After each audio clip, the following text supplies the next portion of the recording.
Even if a company generates a lot of revenue, it can still lose money. Knowing the break-even point aids in pricing decisions, sales budgeting, and creating a business plan. The break-even point calculation is a valuable tool for analyzing key profit drivers in your business, such as sales volume, average production costs, and average sales price. Get and Go company has supposed these items as fixed expenses, which values are computed on an annual basis. We have legal expenses of $7,000, which is paid once a year. Insurance of $90,000, where it costs $7,500 per month. Advertising of $30,000, which is $2,500 monthly. Office supplies of $18,000, expected to be $1,500 a month. Wages, particularly for administrative staff, $144,000, where $12,000 could be paid monthly. Rider salary of $1,371,600, in which $114,300 are to be paid for all the 10 riders.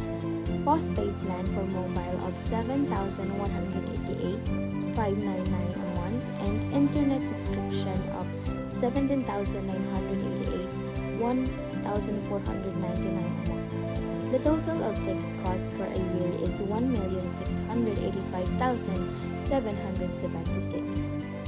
As for the variable expenses, which values are also computed on an annual basis, we have repairs and maintenance of $120,000, which is $10,000 per month.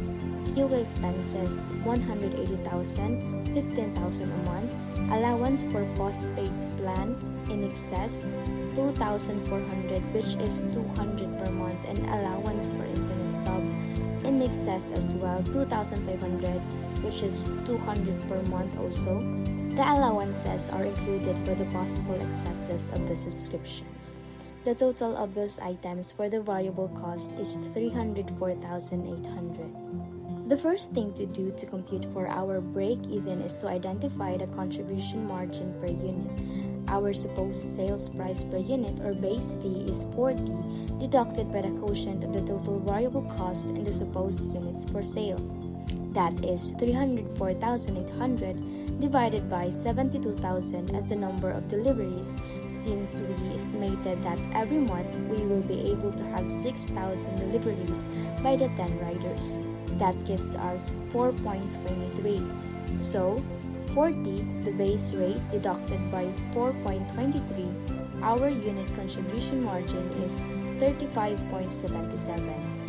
Now, since we already have our contribution margin of 35.77, but we take away the 35.76666667, the original value to solve for the highest possible value during the rounding, we divide it from our fixed expenses, which is $1,685,776.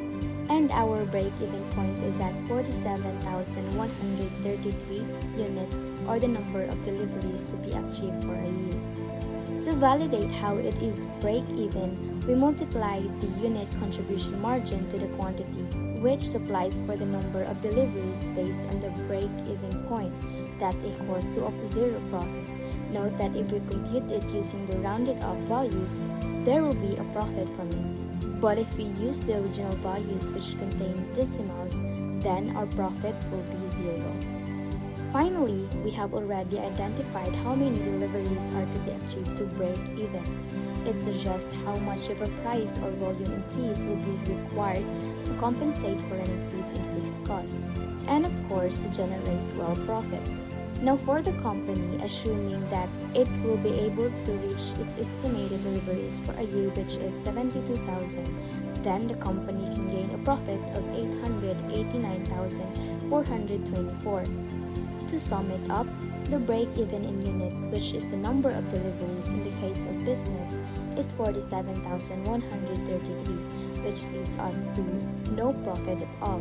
However, if the company will be able to reach the estimated or desired number of deliveries for the year, then the company can gain a profit of 889,424.